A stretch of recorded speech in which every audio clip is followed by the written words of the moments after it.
It's lovely to be here in the space with you all. My name is Kelsey Paul-Shantz. I'm a vice chair of our Human Rights Commission here in Iowa City. It's really a joy and a pleasure to be with you all.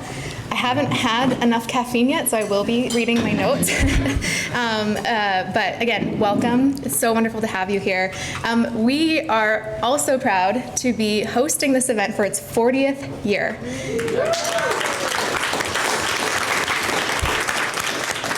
40 years of honoring our local efforts to change the world for the better.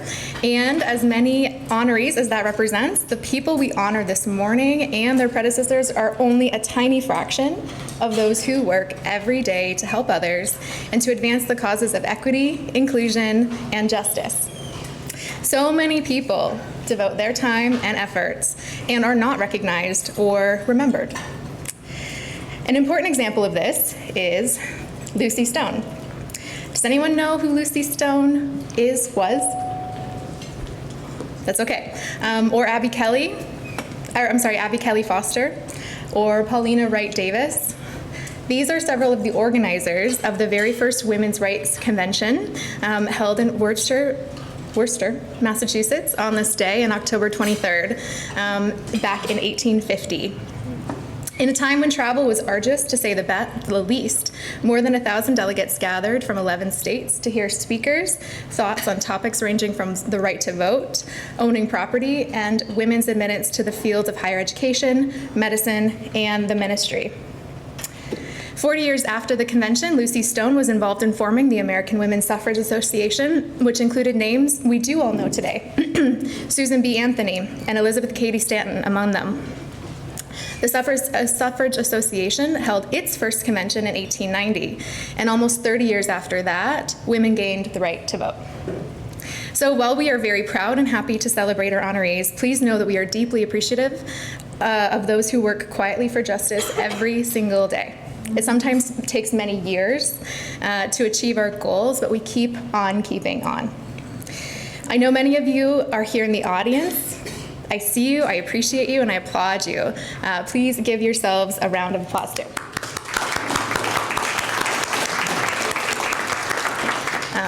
I'd also like to add that the Seneca Falls Convention, which is part of the women's conventions in the 1850s and that range of time, they formed the bulk of the basis of how we understand text on human rights today, including the Human Rights Declaration at the United Nations. So we owe them more than just women's rights. Women's rights are human rights, and we all benefit from that.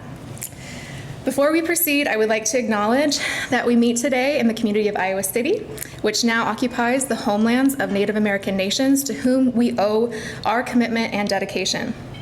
The area of Iowa City was within the homelands of the Iowa, Meskwaki, and Sauk, and because history is complex and time goes far back beyond memory, we also acknowledge the ancient connections of many other Indigenous peoples here.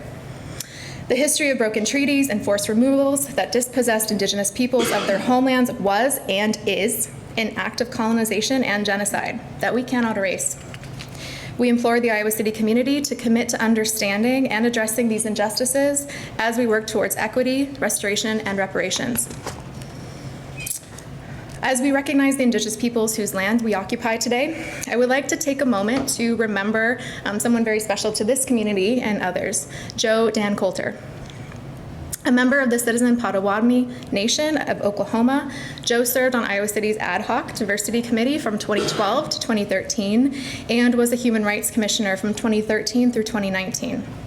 Through his career as a professor, anatomy department head, and associate provost of the University of Iowa, Joe established multiple programs to increase access to higher education among Native Americans, especially in scientific fields.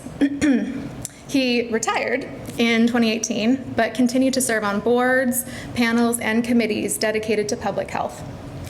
Joe left us on September 20th at the age of 80, a great loss to this community and the countless people supported through his leadership.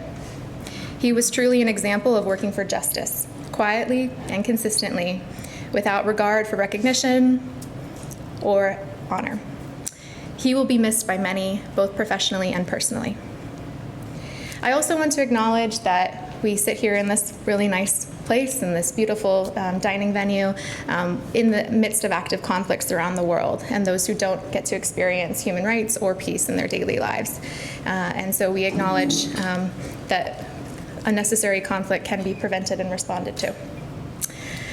Now I would like to introduce my fellow commissioners in attendance. Please come forward when I call your name.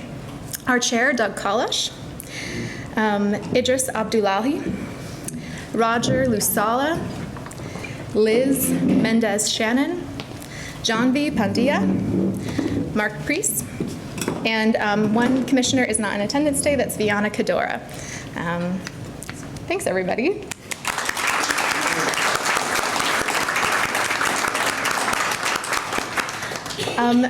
Please stay for a second. We also have elected officials and city and county leaders here today. Please stand if you're able. We'd love to recognize you if you're with us.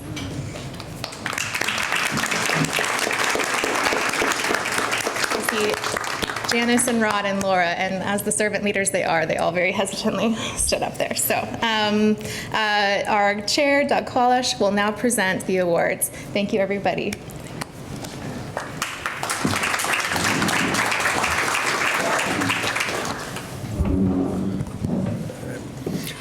Thank you very much, Kelsey, for that fantastic welcome. So, as Kelsey said, my name is Doug Kalash. I'm the chair of the Human Rights Commission, and it's my honor this morning to present our 40th annual Human Rights Awards. The first award I'll present today is the Isabel Turner Award. Isabel Turner was one of those people who was everywhere, doing everything. As part of the Citizens Advisory Committee to what is now the Metropolitan Planning Organization of Johnson County, she helped develop the countywide transportation plan. She served on the Human Rights Commission from 1981 to 1984. Until her death in 1985, she volunteered in many areas for many years, always fighting for the rights of individuals to receive fair treatment. Like Isabel, our honoree, Grace Pulido, has volunteered countless hours of her time. For more than 20 years, Grace has provided healthcare access for hundreds of immigrant women, expectant mothers, and children. Due to race, class, and sex, immigrant women often do not have adequate prenatal and postnatal care as they navigate pregnancy and motherhood without health insurance, culturally competent care, or English language ability. Grace serves as a guide to the complicated U.S. healthcare system, providing rides to appointments, translating, assisting with paperwork, advocating, and supporting. Grace attends births regardless of the time of day or night, and even at times provides financial support. An immigrant herself, Grace understands and empathizes with the barriers to health equity immigrant women face. She is a true hero to the hundreds of women and children she has supported over the years. Grace, I must say I'm a little in awe of you. Please welcome our Isabel Turner Award winner, Grace Pulido.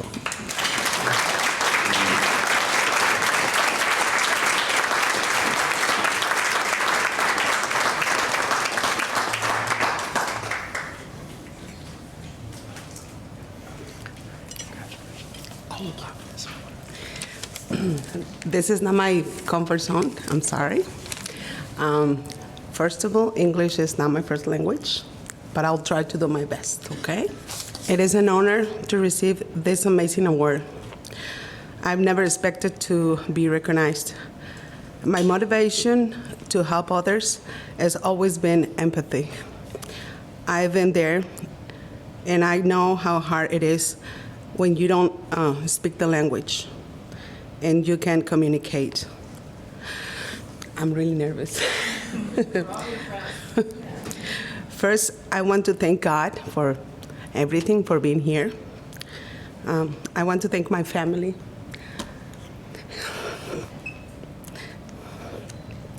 For supporting my commitment to help the community.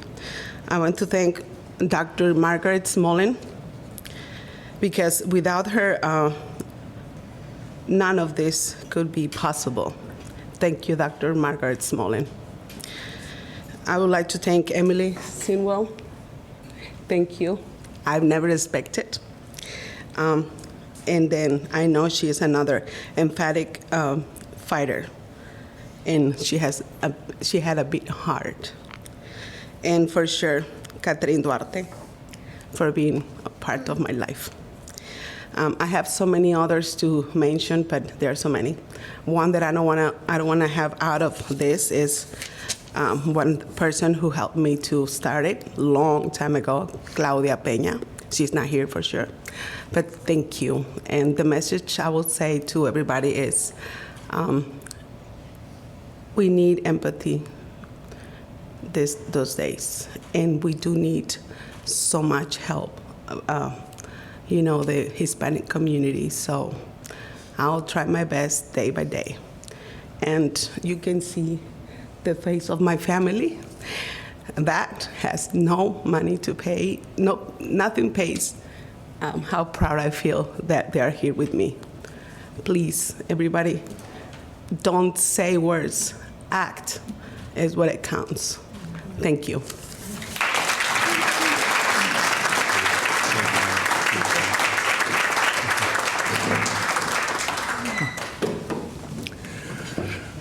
Our next award is the Linda Severson Award.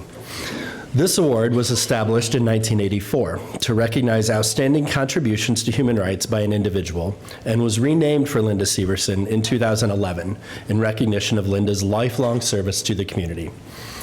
The individual honored today is in many ways Linda's successor. Like Linda, Lynette Jacoby has dedicated her career to improving the lives of others by addressing the systemic barriers that prevent equitable access to basic human needs. Throughout a 35-year career in social services, the past 14 as Johnson County Social Services Director, Lynette has worked to improve the lives of thousands of people.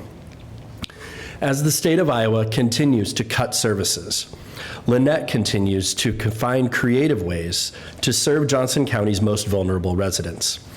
She began her career at United Action for Youth, where she built a number of successful programs for teens, young mothers, and others.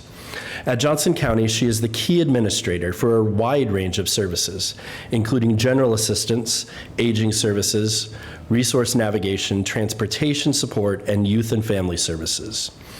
She has developed innovative programs such as the Child Care Coalition, which works to expand access to affordable quality child care, and the Wage Enhancement Program, which addresses the low wages of child care workers and the resulting difficulty in retaining these essential workers.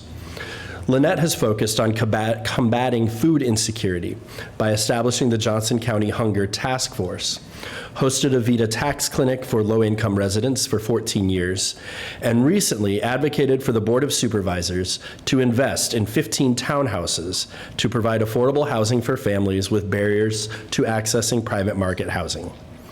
With 35 years of programs to refer to, I could go on. But suffice it to say that Lynette is a wonderful example of lifelong service to the community and richly deserves this award. Please welcome our Linda Severson Award recipient, Lynette Jacoby.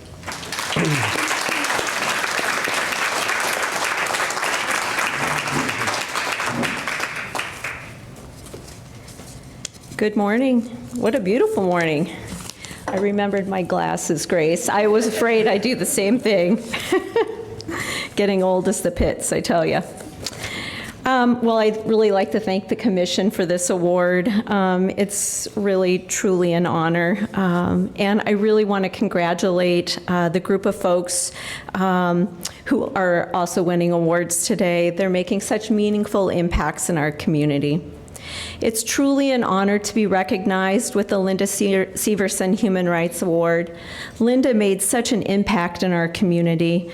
It was just really immeasurable. You would be hard-pressed to find a person more positive, caring, and compassionate than Linda. She was a tireless advocate. I'm not sure I ever attended an event or a fundraiser where Linda wasn't present. She was a staple in our human services community, and her absence is missed to this day. Thank you, Rod, Katie, and Rachel, for nominating me for this award. The three of you are all pillars in this community, providing such valuable leadership to improve the lives of those less fortunate. And I'm grateful to all of you for all that you do. So as you mentioned, I started my career in social services 35 years ago, a little longer if you count my high school years working at the local DHS office as part of the JTPA program. During my 20-plus tenure at United Action for Youth, I had fabulous mentors in Jim Swaim and Ginny Nasso. They impressed upon me the value of networking, relationship building, and collaboration as essential tools for success. Connections don't start and stop within your organization, but should permeate throughout the community and often beyond. We learn from others, we share with others, we mobilize and advocate with others, whether fighting for policy change or implementing new and innovative programs. When we find success through innovation, we have an obligation to help others replicate that. That kind of collaboration is the recipe for the greatest positive community impact. I want to recognize who I really consider to be co-recipients of this award, and that's the talented folks that I have the very good fortune to partner with on so many endeavors. Our achievements have been the result of cross-collaboration and the collective work of many. Finally, I would be remiss not to acknowledge the generous financial investment from Johnson County. It is rare for counties in Iowa to invest in human services, yet Johnson County is a statewide leader in doing so.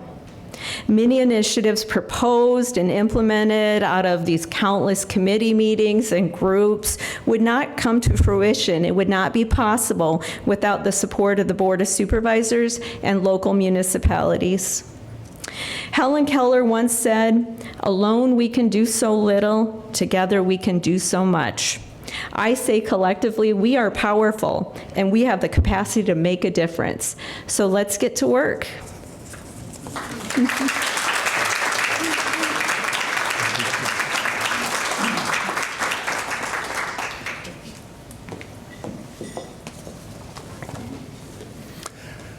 And now the International Award. This award was established in 1998 to recognize the 50th anniversary of the signing of the United Nations Declaration of Human Rights. It acknowledges significant contributions to human rights in the global community. Although she does most of her work right here in Iowa, Deb Dunkhase interacts with the global community every day. In 2019, she co-founded Open Heartland, a nonprofit organization. In a short 5 years, the organization has grown to serve over 400 immigrant families as they navigate new lives here in Iowa. Open Heartland is 100% volunteer driven. I think we lost the mic. Did we lose the mic? Oh, there, okay, we're back, good. Open Heartland is 100% volunteer driven and assists with basic necessities, housing, translating, and connection to resources, education, and enrichment programs. It provides community and support, helping newcomers to survive and thrive in Iowa. Deb also volunteers with Iowa Most, which provides cleft lip and palate surgeries, ENT care, and cataract surgeries to people in Guatemala. The Iowa Most team has provided over 1,000 essential surgeries. For over 30 years, Deb has dedicated herself to education in both direct teaching and leadership roles, working with parent and teacher groups to bridge the gap between formal and informal education. She currently teaches nonprofit management at the University of Iowa. All of these roles mark her as a true citizen of the world. Thank you for all your work, Deb. Come on up.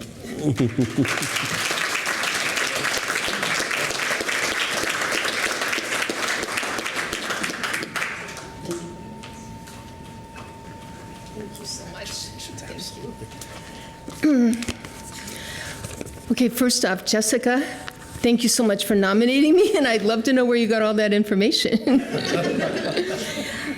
I stand before you today truly deeply humbled and honored and really grateful to accept this award. Thank you so much to the Commission for the recognition. But as you all know, all success in this world never happens by one person alone. There are so many people working across the globe to help make Iowa Most and Open Heartland happen. Today, there's a young man. His name is Edgar. He lives in Santiago, Guatemala, and he is out in the remote Mayan villages looking for children who need surgeries that we'll meet in January when we take our medical team down to do their surgeries. Carlita, who amazingly enough just sent me a photograph like 10 minutes ago, she got dressed for school today in a dress that she found in our Open Heartland tienda, and she's so proud of that beautiful blue dress. This award belongs to the hundreds of volunteers who dedicate themselves to the work of Open Heartland and Iowa Most, and truly they are hundreds of people. None of what I personally do, which is a tiny drop in the bucket of all that happens, none of it would be possible without the support of my husband, John. He is incredibly patient when I tell him, hey, I'll be back in a month after I go to Guatemala. Don't worry about anything, of course. And Gary and Nancy Pasha gave me the opportunity over 10 years ago to be part of the Iowa Most team. That has been one of the greatest blessings in my life. And of course, you all know, as many of you said, that none of the work would happen without a team. And my friends that are here today, Mark Ruckeberg and, oh my God, I'm so crazy, and Sarah Fletcher, they support everything that we do and come up with creative, wild ideas that we make happen. Human rights are not just abstract concepts. They're the very foundation of our shared humanity. They remind us that every individual, regardless of their background, deserves respect, freedom, and the opportunity to thrive. Yet, as others have mentioned, that is not the world that we live in today where that exists. This award serves as a reminder of our individual responsibility. It urges us to amplify the voices of the marginalized, to stand in solidarity with those who are silenced, and to challenge the systems that perpetuate inhumanity. One of the first things I learned on my first trip to Guatemala is the phrase, somos familia, we're family. Thank you, Gary. We are family, each and every one of us. It doesn't matter where you come from, what you look like, the color of your skin, the amount of money you have in your pocket. No matter what, it's up to us to harness that creative power of family, to take care of each other, to create a world where human rights are not just an ideal, but a reality for everyone. As Lynette said, I urge each of you to take action, whether through advocacy, education, or simply listening to the stories around us. Having a smile at the ready for every person you encounter can truly change the world, one small step at a time. So let us work together where we can build a future where every person can live freely and fully, where human rights are upheld, and where we never forget that we are family. Thank you for this honor today. But more importantly, I feel really blessed and so fortunate to live in a community where human rights are so important, where we invest our money, our time, and our energies. So never forget, somos familia.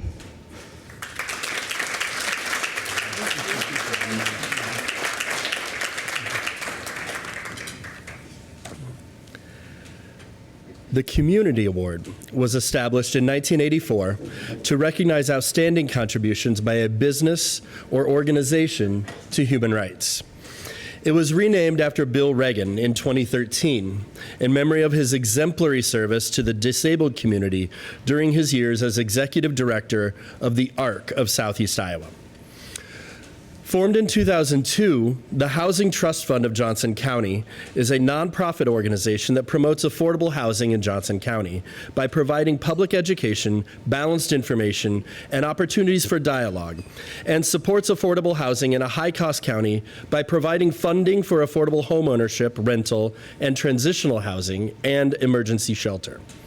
The Housing Trust Fund's goal is to alleviate the shortage of affordable housing in Johnson County by providing a flexible source of financing to address housing needs of those with incomes at or below 80% of the area median.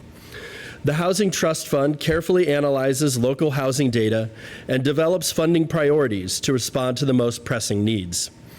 To date, it has awarded over $15 million in below-market loans and grants to area nonprofits and businesses to finance over 1,200 housing units. It has also partnered with other entities to secure almost $500,000 to assist rural Johnson County homeowners with needed repairs. Housing Trust Fund is the only entity in Johnson County that addresses the full continuum of housing needs, from houselessness and transitional housing to rental ownership and upkeep. This is very important work. Here to accept the Bill Reagan Community Award is Executive Director Ellen McCabe.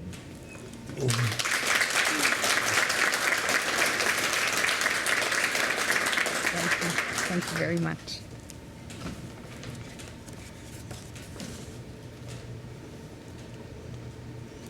Security of person. Article 3 of the United Nations Universal Declarations of Human Rights.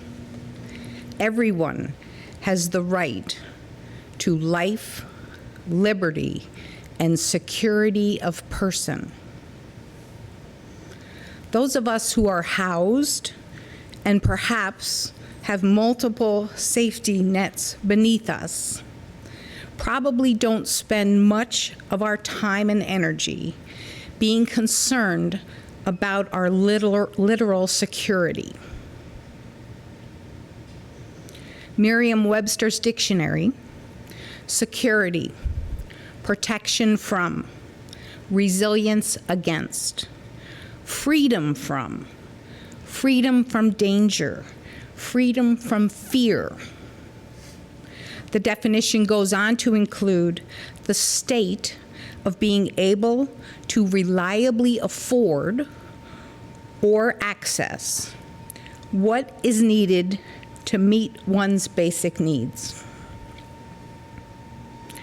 Iowa City has 8,000 households with extremely low incomes.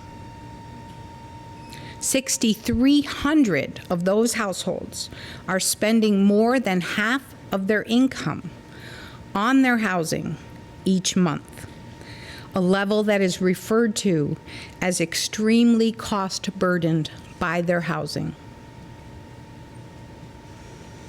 It is daunting. Thousands among us struggle with their housing or lack thereof. If you're not familiar with the Housing Trust Fund, it is an organization founded formally 20 years ago.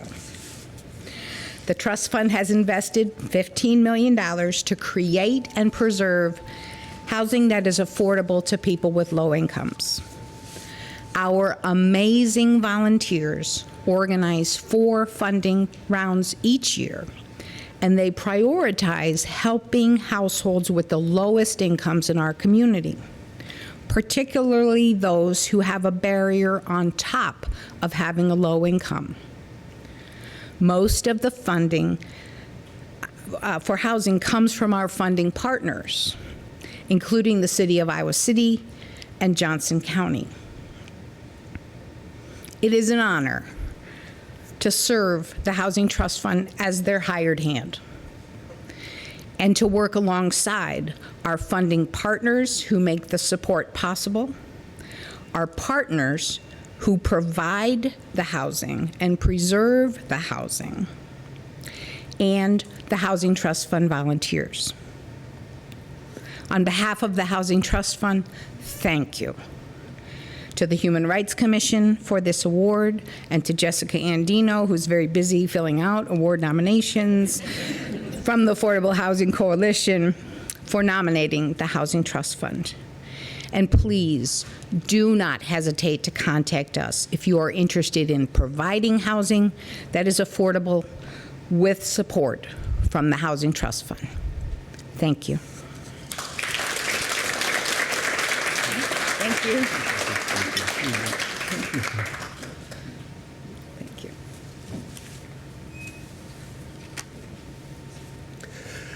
Now we have the Rick Graf Award. Rick was a nationally known LGBTQ+ advocate who was serving his first term on the Human Rights Commission when his life was tragically cut short by complications from AIDS in July of 1995. He was a co-founder of the University of Iowa Gay Liberation Front, the first university-affiliated gay group in the country. Rick also co-founded iCare, the Iowa Center for AIDS Resources and Education, and RFD, a magazine for rural gay men. Rick served on the Ryan White Care Consortia and the Johnson County AIDS Coalition Board. Our honoree is also a nationally known advocate, having spent many years fighting for equal treatment and access for marginalized people. Lynn Sandler is a clinical professor of law at the University of Iowa. Prior to joining UI in 1990, he represented migrant farm workers, children, people with disabilities, and low-income families. At the UI, he has represented and advocated on behalf of many individuals and groups who are marginalized and disempowered. He created the UI Estate Planning and Law and Policy and Action Clinics after spending nearly a decade running the AIDS Representation Project, which was one of the first law school clinics in the country to serve people with HIV, their families, and allies. Lynn developed a cutting-edge model that furnished multidisciplinary representation and advocacy by coordinating faculty, students, and staff from law, virology, family practice, internal medicine, and social work to assist clients holistically. With the assistance of students, Lynn conducts accessibility and compliance audits of shopping malls, houses of worship, colleges, sports facilities, schools, museums, and historic properties on behalf of people with disabilities. An expert on the Americans with Disabilities Act and related law, he lectures widely and has served on numerous task forces, commissions, and government projects. Lynn has written and co-authored articles, legislation, policy guides and manuals, and amicus briefs in support of people with disabilities and other marginalized populations. Well done, Lynn, and congratulations on receiving the Rick Graf Award.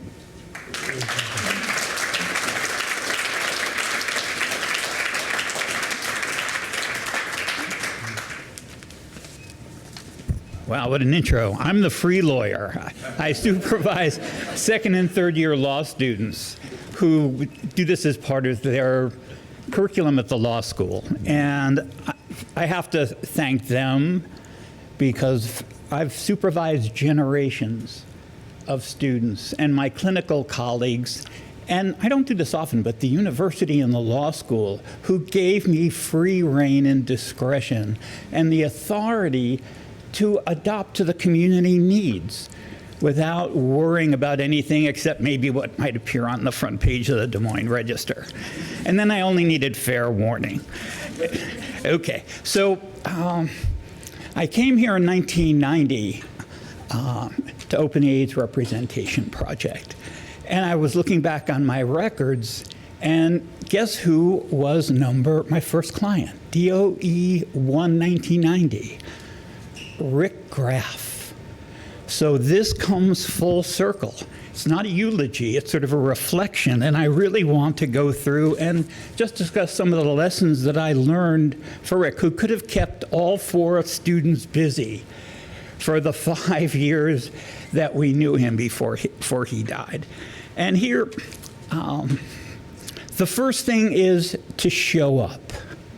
You have to be heard and you have to be there. It's like Tom Joad and Steinbeck. When there's an injustice, I'll be there. When some kid's crying because they have no food, I'll be there. And that's what he taught my students and I, and you have to do that. And if you want the best view, you don't get any flowers to take home, but if you look, you'll see this article.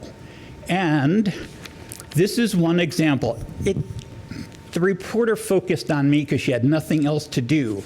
But this is the only picture I could find of Rick Graf. Everybody knew when he was testifying before the Board of Health that this was Rick, except the board and the reporter who said a man who claimed to be HIV positive wears a paper bag on his head. And that was the second message we learned. That one, not one size fits all. You have to decide how and when you are going to try to persuade someone to go beyond what the law requires. And it was always sort of stay vigilant, be creative, be assertive. And Rick was not always the shy and unassuming person that he came across publicly. In fact, he was sort of known as a royal pain in the power structure. And he achieved his purposes. And he knew that there was more than one way to address it. And here he's doing education and humor and burlesque and guerrilla theater.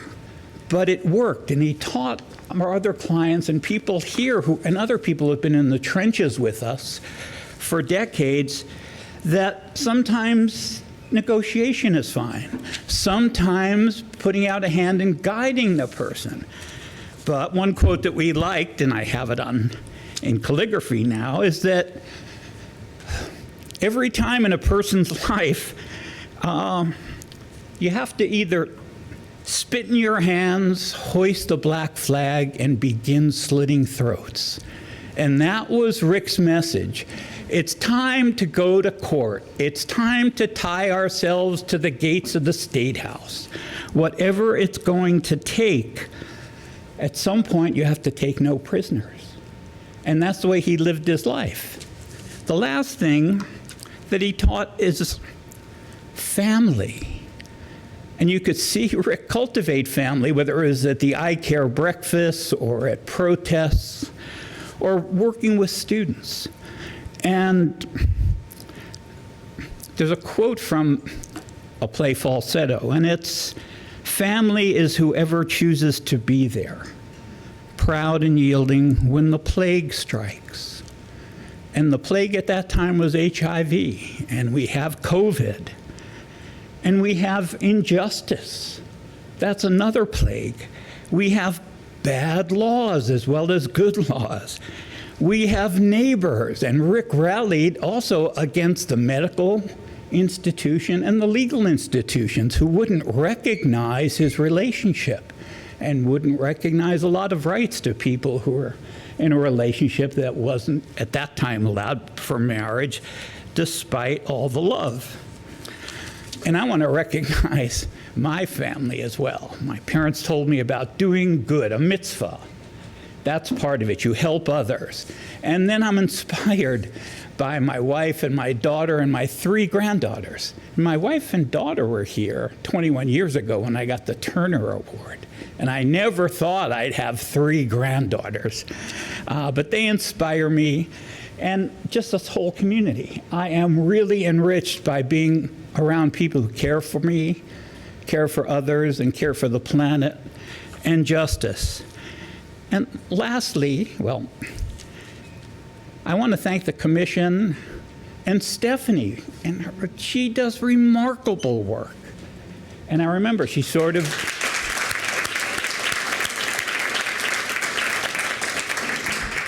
as well as Jessica. I must have been last on the list for nominations. You probably ran out as you went.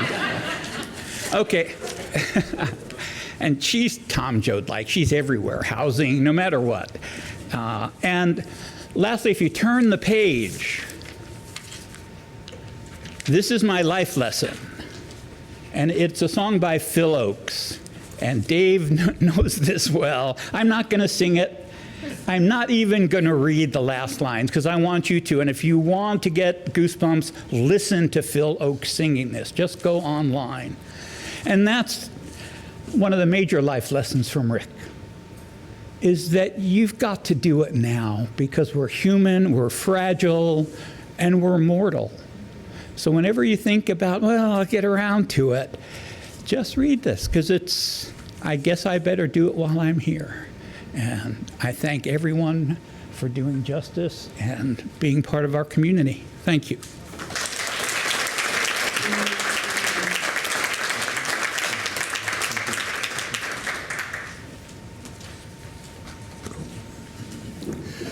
Last but not least, I'm happy to present the Kenneth Cmiel Award. Kenneth Cmiel was an educator committed to human rights both locally and globally. As a professor of history and American studies at the University of Iowa, Ken was dedicated to encouraging students to work in the field of human rights around the globe. As director of the UI Center for Human Rights, Ken initiated the Human Rights Internship Program and spent countless hours with students discussing the possibilities of meaningful work to promote a more just and caring world community. It's fitting, then, that Emma G. Anderson is earning a human rights certificate from UI while she pursues a double major in political science and international relations with a minor in philosophy. In the spring of 2023, Emma participated in the seminar Advocacy in Action, From the Classroom to Congress. In this seminar, students collaborate to create an advocacy plan for a specific scholar imprisoned for their ideas. Emma and her classmates developed an advocacy plan for Dr. Ahmadreza Jalali, a dual Swedish-Iranian citizen and scholar of disaster medicine who has been wrongfully convicted and sentenced to death in Iran. After traveling to Washington, D.C. to raise awareness about Jalali's plight among congressional representatives, Emma served on a UI Center for Human Rights sponsored webinar panel to share Jalali's story and ways others could get involved. In the spring of 2024, Emma served as a peer advisor for the student advocacy seminar, and upon returning home from another trip to Capitol Hill, wrote and presented an award-winning essay at the Iowa Network of Human Rights Academics annual spring conference. The essay explored the intersections between Emma's work with scholars at risk and hostage diplomacy as avenues for mitigation of human rights violations. Additionally, Emma played a key role in reviving the organization Students for Human Rights at Iowa. She took on a leadership position and created a banned book club in collaboration with the Iowa City Public Library. Emma has also initiated opportunities for members to engage with faculty researching human rights issues and to volunteer for organizations in the Iowa City community. She has simultaneously continued the advocacy on behalf of Dr. Jalali, working closely with Hostage Aid International. Thank you, Emma, for your inspiring work, but when do you sleep? Please welcome our Kenneth Cmiel Award winner, Emma Johnson.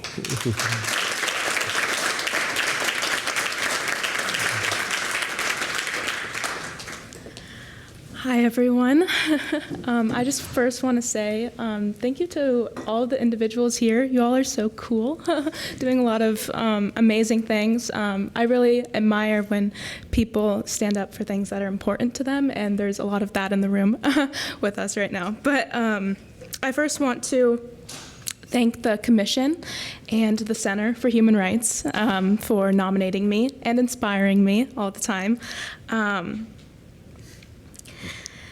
This award feels a little weird to accept. I personally would really want Jalali home and free from torture in Iran's Evin prison. So this is a little awkward for me to be up here receiving this.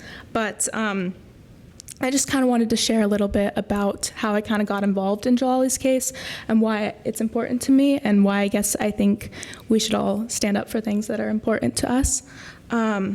In January of 2023, I started working on Jalali's case with Scholars at Risk, the non-governmental organization that works to promote academic freedom and release arbitrarily detained scholars abroad.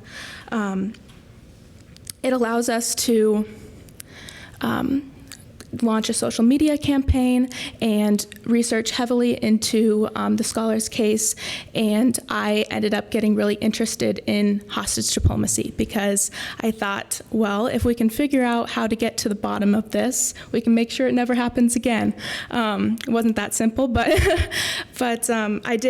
I did learn about how much hostage diplomacy was involved and intertwined in Dr. Jalali's case.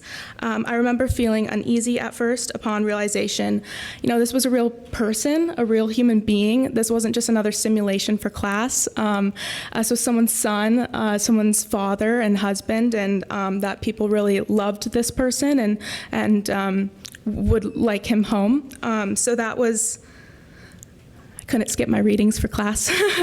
But that's when I began to understand that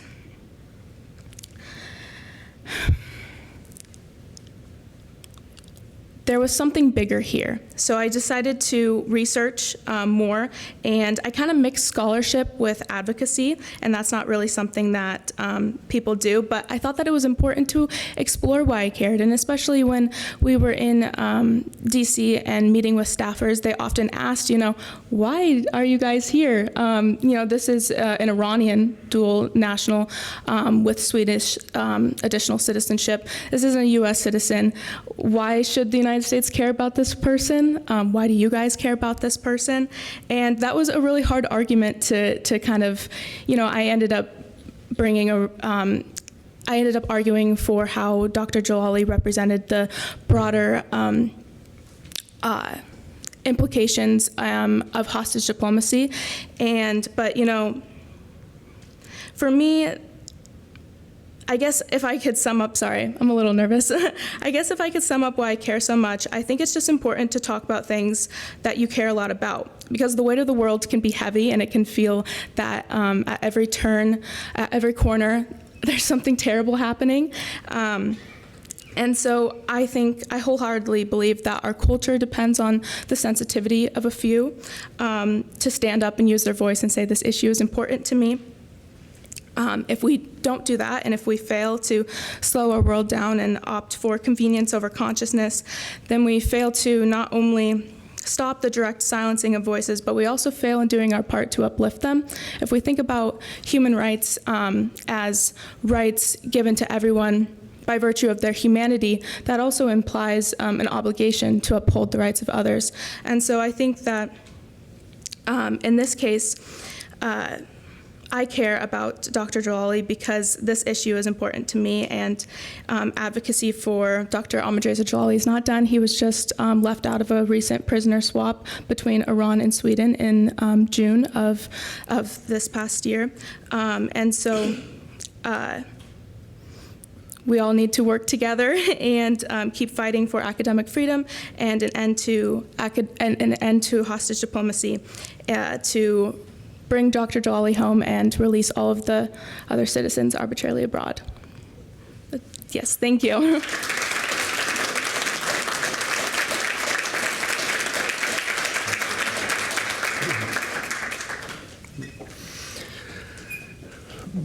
Before I turn it over for our closing remarks, I just want to say one more time how impressive the work is that all of our award recipients are doing.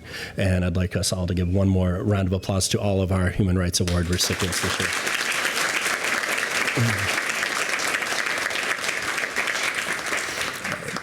Now I invite Commissioner John V. Panya up to make our closing remarks.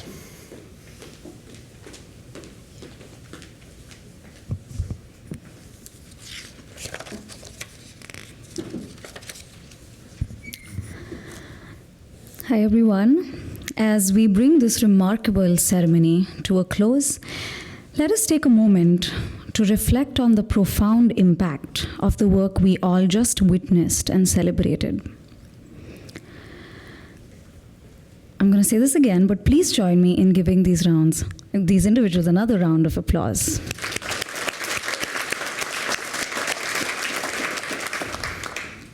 Human rights have become a critical concern globally. In her novel, The Vegetarian, Han Kang, who was a resident of the International Writing Program and recently awarded the Nobel Prize in Literature, she said, quote, "The feeling that she had never really lived in this world caught her by surprise. It was a fact. She had never lived. Even as a child, as far back as she could remember, she had done nothing but endure." So many people around the world are enduring cruelty in this very moment. And unfortunately, that is more often followed by trauma than peace, as we would expect. And trauma, I believe, is not just a response to violence, rather an experience of it every single day, as if you were experiencing it over and over again. So, true peace is not merely the absence of tension, but the presence of justice, as Martin Luther King Jr. said. Kailash Satyarthi He did work with children, rescued children from slavery. In an anecdote he shared, when he rescued a little girl, her response to him was she was angry. She yelled at him. She said, "Where were you all this while?" And that's when he realized, when it comes to human rights, every single minute matters. These words call us to action, to recognize the urgency with which we must approach human rights. Because every life, every right, and every moment an individual, especially a child, is denied basic rights matters. The tireless efforts of our awardees have reminded us that no matter how overwhelming the challenges may seem, we can make a difference. But their work is not over. Our work is not over. Let us leave here tonight not just inspired, but ignited, ready to transform what we learned and felt into meaningful action. Let us globalize empathy and capitalize compassion. It brings to mind a very powerful question my undergrad professor used to sing to us. He would say, "Who would speak for the poor and the voiceless? Who would speak for the peoples oppressed? Who would speak so their voice can be heard? Oh, who will speak if we don't?" And so that's how he inspired all of us. That's how you all inspired us today. So I want to thank you all again, both for being here to honor this exceptional group of individuals and for all the things that you do in your own ways to advance the cause of human rights. To our award recipients, thank you so much again for your tireless commitment to human rights. To our elected officials and leaders, thank you for your service to our local and state communities. We also extend our gratitude to City Channel 4 for streaming this event to the broader community, and to our professional photographer, Dan Rolling, who's right there, for capturing this memorable ceremony. Finally, thanks to Stephanie. Can we have a round of applause for all of these people?